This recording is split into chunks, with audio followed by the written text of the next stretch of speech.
Right now is the best time to buy stocks or invest in a home or invest in anything else. Do you know why I know that? Because right now is always the best time. Anything else is just an excuse, unless you're just not in the position that you have something to invest. And my suggestion is, even if it's only a couple of $100 or $50, to get in the habit of consistently putting away to save for the future. Because I know the longer you do that and the more you put away, the better position you'll be in when you get older. Now, I don't want that heard the wrong way because maybe this is not the bottom of the market and it may not go straight up, and I'm not making any promise about the direction or anything else. What I am making a promise about is that you're better off saving than not saving. And listening to all the doom and gloomers out there and all the yo yos calling for a huge recession or that the housing market's going to crash and scaring you out of saving and making yourselves a better life as you get older, it's just a mistake to listen to those guys. Now, same thing, you shouldn't listen to me either. By all means, you need to do your own research, and this is not financial advice. You need to reach out to a financial advisor and make your own decisions when you're making choices with your finance. This is just entertainment purposes. But I just know from my own experience that putting away and saving puts you in a much better position where you end up comfortable as you get older, not stressing about what am I going to do? How am I going to pay the bills? What if something breaks? Because that is super stressful, at least to me. And if it's all intimidating and you don't know what to invest in, there are vehicles out there that make it really easy to try to accommodate for that stuff. For example, look up the ticker symbol VOO. It's the Vanguard S&P 500 fund. At least I think it's Vanguard. Forgive me if I'm wrong. What that does is it gives you 500 of the top stocks, which is the S&P 500. So you don't have to think. It includes things like Google and Amazon and Meta, as well as probably McDonald's and maybe even GM is in there. But all companies or tons of companies that you've heard of that are the largest stocks in the S&P 500, and it automatically rotates things out as they're doing worse and things in as they do better and grow. It's constantly changing to be the top 500 stocks. And I don't want to overstate it. I don't mean constantly like every day, but every now and then there's an update of something that falls out of the S&P 500 and something that goes in. So that you don't have to worry about that next high flyer, because as it gets bigger and becomes a big enough company to qualify to be part of the S&P, it automatically gets included into the fund. So it's a really nice way to be able to invest in quote unquote the market without having to stress about picking individual stocks. There's another one, QQQM or just QQQ. Both of those are just fine, which represent the NASDAQ composite.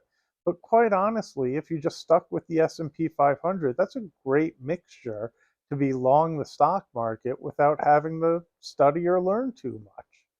Now, if you do want to learn and invest in individual companies, there's so many avenues to be able to do that now, including YouTube. There are tons of guys just like me doing videos talking about the different stocks, doing all sorts of analysis, and you can find somebody that fits your personality, that gives you information that you like, and kind of listen to them to see what fits how you like to invest. Because there are tons of guys out there doing this. And of course, you'll find somebody who fits your profile and matches what you like to look for. Some people like really detail oriented, dealing into the financials and the books and giving their estimates of what they think companies will do in the future. There's some guys on here who've even come up with their own formulas that they'll stick the company information into their little program, and they might charge a monthly fee to sign up for it. I think that stuff's kind of silly, but that's just me, which is why I say you'll find somebody who fits your personality. I find that making those guesses are near impossible. It's funny. It reminds me of a story that happened recently, and I'm not going to call out the person who did it, but I got a call today from somebody I know pretty well that I had mentioned, like, we go to their house every now and then and we chat, and they know I like the markets, and generally it's around the holidays, but 2 years ago or 3 years ago, they asked me what I liked, and my timing couldn't have been better. It was just lucky timing. I suggested to buy Meta stock. They told me all the reasons in the news of why it wasn't a good stock. They're spending tons on capex. Now I don't know if they use that term, but they had basically listened to CNBC and heard all the negative, and were really worried about Meta, and they didn't buy the stock.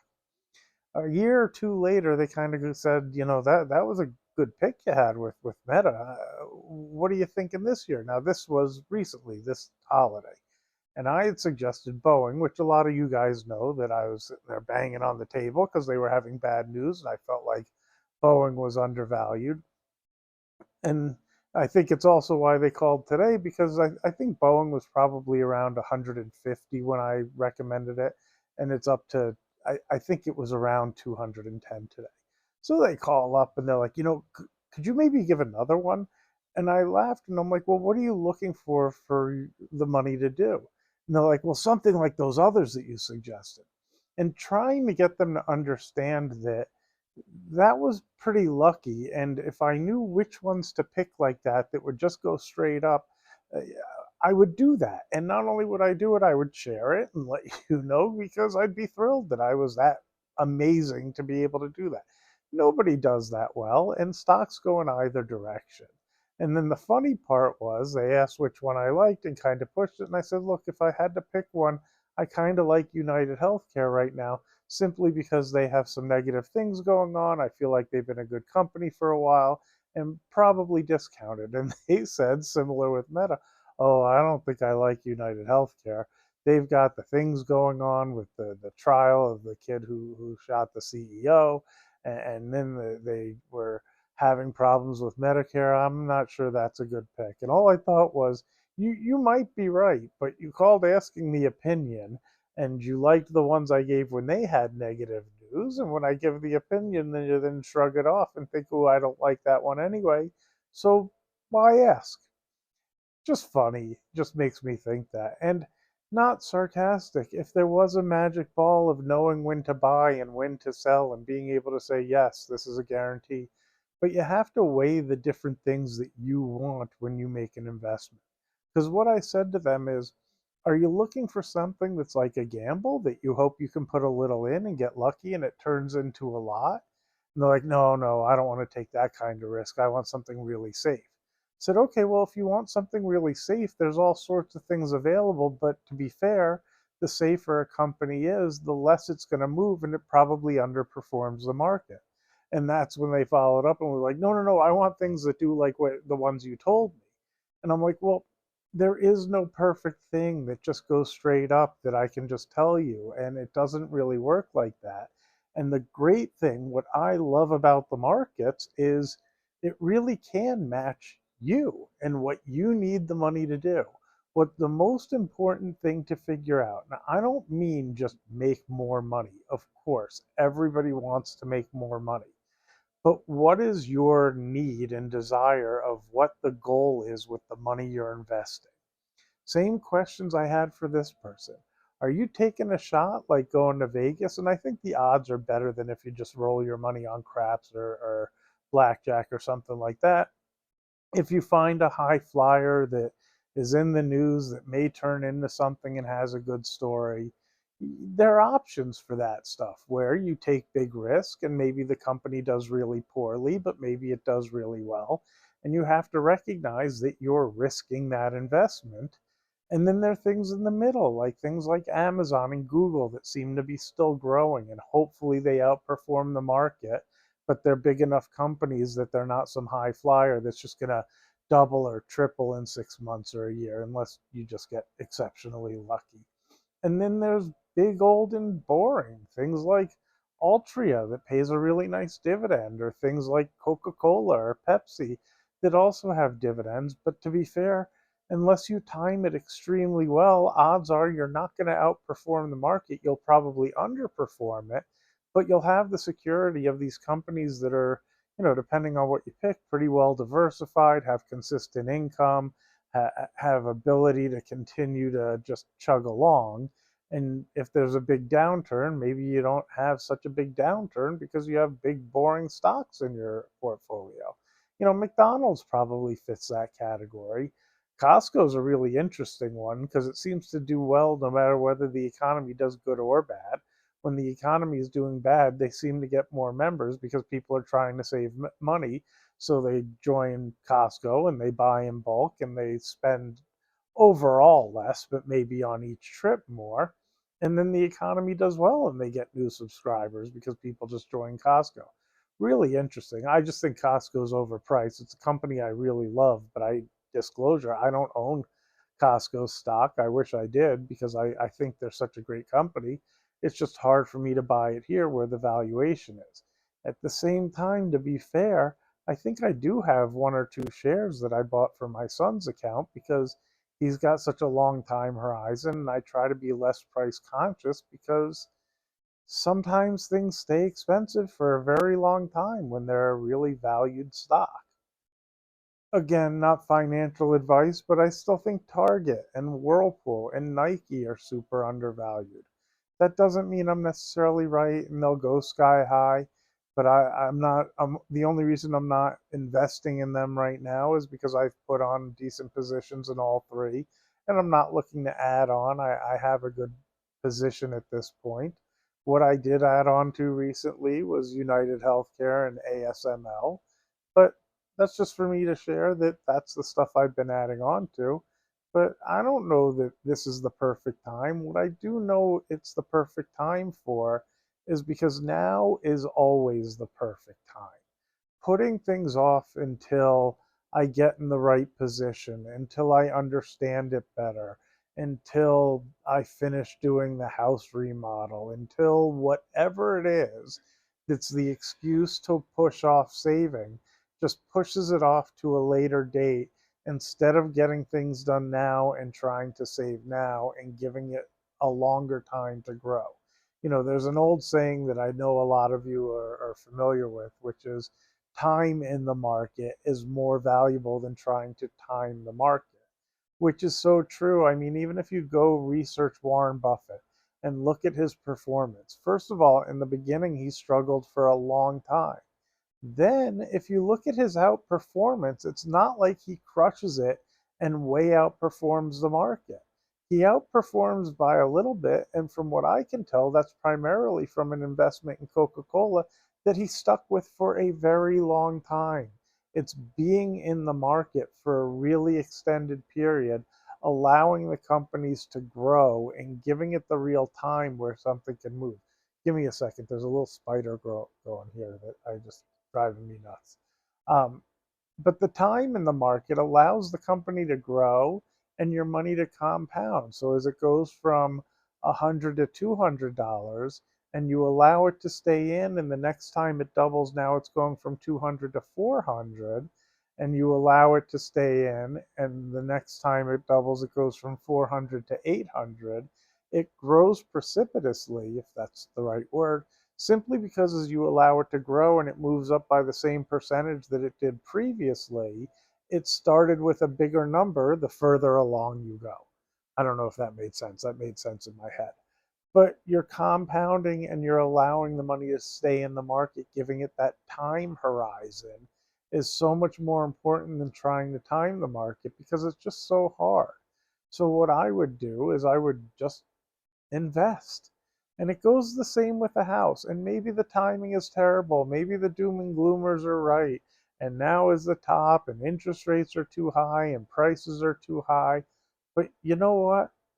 In 30 years, when the house is paid off, if you stay in the place that you bought into and you just stick with your payments and decide, I'm going to pay it off and own this home, even if the price goes down, by the time it's over, you'll own the home and you will have equity. So there's this disconnect and misunderstanding and this concern about the valuations versus just saving and putting away and letting the money be and worrying about going to work, making enough money to pay your bills and continue to put away and save for the future. I really think you'll end up so happy if you just stick to that and stay disciplined. Things come up. There's nothing we can do about surprises, and I know there are bumps in the road and life is not simple. But what really helped for me was how early I started and how disciplined I was about putting as much away as possible when I was young. I didn't have the same expenses I do now. And I don't know that I really recognize it, but when I think back when I had my first jobs and I was saving as much as I could and having roommates or whatever I needed to do and spent so that I could spend a little money and save, it's like, what did I have? I had rent, I had a cell phone bill, uh, and then I had like going out and hanging out with friends and stuff, but I didn't have a wife or a son to worry about. I didn't have the mortgage payment. I didn't have the insurance the same way. There are just so many things that come as you get older that now become a part of your expenses. I didn't have to worry about tutors or things that, fortunately, because of all the saving we're able to do and still be able to save. But had I not just put away and kept putting away and kept putting away, I don't know that I would be in that position and I would be feeling so much stress. I don't talk about it too often because it's not like really don't reach out to me for help with mortgages. It's all good, but I do mortgages for a living as well. Well, the market was extremely busy for a long time, and then as the prices went up and the rates went up, things really slowed down. And I've watched a lot of guys who have had to pick up a job or leave the industry because things have slowed enough. Well, all the saving over all those years has created a scenario where it's not all that stressful because it's okay. But had there not been all those years of saving and skimping and putting away, yeah, I see what they're going through, and trust me, that would be so much more stressful than me putting off buying a car or not going out with friends when I was younger. I feel really bad for some of my friends that are working some really tough jobs at ages that are a little bit older. One of my buddies has gone back to construction type of stuff because he did that when he was a kid, and he did extremely well as a loan officer for a long time, but he's got a wife and a kid, and she's just out of college, so she needed the help through college. And man, I think he's 57 or 58 years old out there swinging a hammer, working really hard, and he hadn't done it for a long time. And I'm very fortunate that I have not had to go back to the restaurant business and start working in the kitchen and doing the laborious things that came with that. In fact, quite honestly, about 14 or 15 years ago when I started doing the mortgage stuff, I had done finance. I think I've talked about trading a whole bunch of the videos, and I've always traded and watched markets and whatever else. But I owned a restaurant for a long time. And part of the reason I started doing the mortgage and trying to balance both before I got out of the restaurant is one of my biggest concerns was getting into my 60s or 70s and the cook not showing up and me being stuck in the kitchen and being really tough on my body. Now that I've been out of the business for, I don't know, 8 years or 7 years or whatever it's been, I couldn't imagine how tough it would be to get back in and start doing that stuff. It is a very tough job. So I love my buddy and I feel really badly about how hard he's working again. And I only say that to lap back around about how valuable I think it is to save as much as possible as young as possible. Your older self will thank you. And even if you're already older, please start saving and putting away and weather the storms. And if the markets go down, look the other way and continue to save. We all have some relative who put all their money into some risky stock and lost all their money and makes it sound scarier than it is. Typically, if you get a good splattering and diversify, you shouldn't lose all your money as long as you don't margin and take on undue risk. If you just put away little by little and stick with it, the market tends to go higher. Past performance is not a prediction of future performance. There's a ding ding little thing on the side because you can't guarantee it. But for the most part, if I bet on the American economy and I bet on the stock market, you tend to do okay. I had some back and forth conversation in the comment section of somebody else who was talking, and they were talking about their suggestions, and one of them was gold. And I kind of said, well, what, like, why so much fear? And the answer was like, well, China is going to attack Taiwan any minute and blah, blah, blah. And I responded back and said, well, maybe that's true, maybe it's not. I've heard it in the news too. But you guys may know or may not. My wife's Chinese. And, when I've said something to somebody in her family, the response is like, well, I know that they've said it in your media, but we kind of look at them as our brothers and think of them as Chinese, even though that I just can't imagine we'd attack. And I say that in the comment section a little, and they're like, "Well, of course the propaganda." And I'm like, I'm just not going to be so nervous of all of those things to put me in a position where I'm not going to be comfortable investing and hoping that the economies do okay. And that stuff is just fear out there, and that things chug along and tend to do all right. Now, I could be wrong. Maybe a huge war breaks out. Maybe there's some black swan event that causes a huge recession, and. But the general bet over time, at least in the past, has been that things end up okay and we overcome it and we continue to grow. Sometimes we have huge setbacks and they're very large corrections, but over time, that tends to be an opportunity, and the markets and housing then tend to go back up. And if you really pay attention, they tend to go up with inflation. It doesn't necessarily outperform. It's very hard for specific companies to really do better than what the overall economy is. So that's why I think investing in something like VOO or QQQ, or something along those lines is probably just fine. I just like the individual stocks, one, because I like to feel like I own a little bit of that individual stock, and I like to see if I get lucky and I can make a better guess than just being in the market. Anyway, thanks so much. Have a great day. Don't forget, if you haven't already, hit that subscribe button, smash the like button, and make some comments.